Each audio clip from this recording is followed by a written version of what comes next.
कौन कहता है कि खलीफा की नान खटाई घर पे नहीं बन सकती। आज मैं आपको सिखाऊंगी लाहौर की मशहूर नान खटाई की रेसिपी।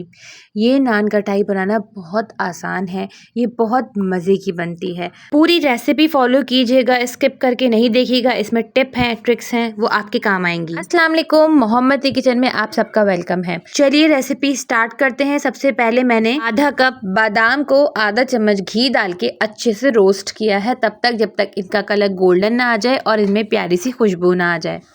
अब मैंने पिसी हुई चीनी ली है 3/4 कप। मेजरमेंट का आप ख्याल रखिएगा, मेजरमेंट इसमें बहुत ज़रूरी है।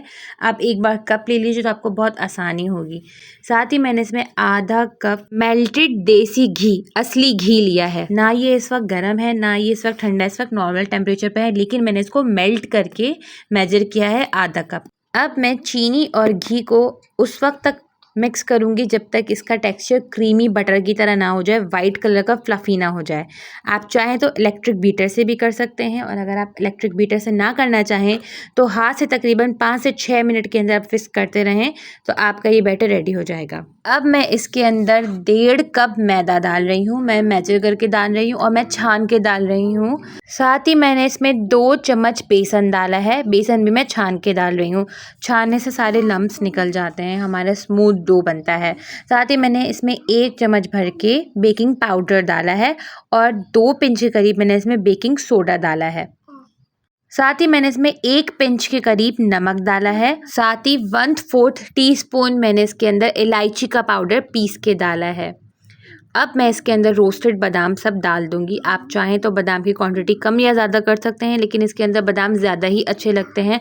अगर आप खलीफा के प्रोसेस को फॉलो करेंगे तो उसमें बादाम ज़्यादा होते हैं, हर बाइट के अंदर बादाम आते हैं। एक टिप आप याद रखिएगा, इसके अंदर गूंथते वक्त ना पानी डलेगा ना इसमें दूध डलेगा, ये घी से ही गूंदेगा।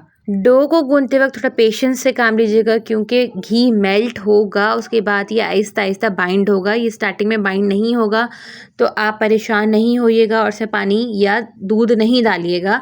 आप इसको अच्छे से बाइंड करें, हाथ की गर्मी से घी मेल्ट होगा और ये लास्ट में जाके बाइंड हो जाएगा।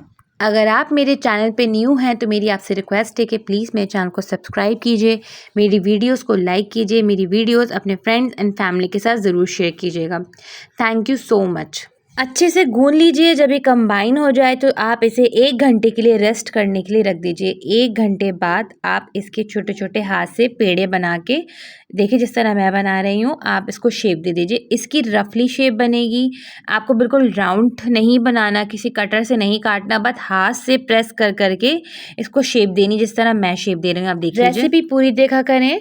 अगर आप बढ़ा के और फॉरवर्ड करके देखेंगे तो जो मेन टिप और ट्रिक्स होगी वो आपसे मिस हो सकती है। अब इसमें 1 अंडे की जर्दी ली है, साथ ही उसमें 1 चम्मच दूध डाला है और साथ ही उसमें 1 चुटकी फूड कलर डाला है। इसको अच्छे से फेंटना है और नान कटाई के ऊपर लगाना है।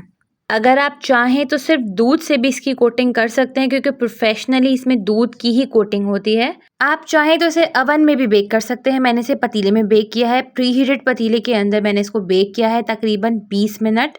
20 से 25 मिनट के अंदर ये अच्छे से बेक हो जाएंगे। एक टिप याद रखिएगा, बेक करने के फ़ौरन बाद इसको नहीं उठाइएगा, इसको थोड़ा रेस्ट दीजिएगा। ये ठंडी हो जाए तो फिर उठाइएगा। नान खटाई जली भी नहीं और देखिए कितनी खस्ता बनी है और परफेक्टली बेक हुई हैं। रेसिपी ट्राई करने के बाद आप मुझे अपना फीडबैक ज़रूर दीजिएगा कि आपको मेरी रेसिपी पसंद आई कि नहीं। अब चलती हूँ, मिलूंगी किसी नेक्स्ट रेसिपी में। इस दुआ के साथ अल्लाह ताला हम सब के दस्तरखान हमेशा आबाद रखे। आमीन सुम्मा आमीन। अल्लाह हाफिज़।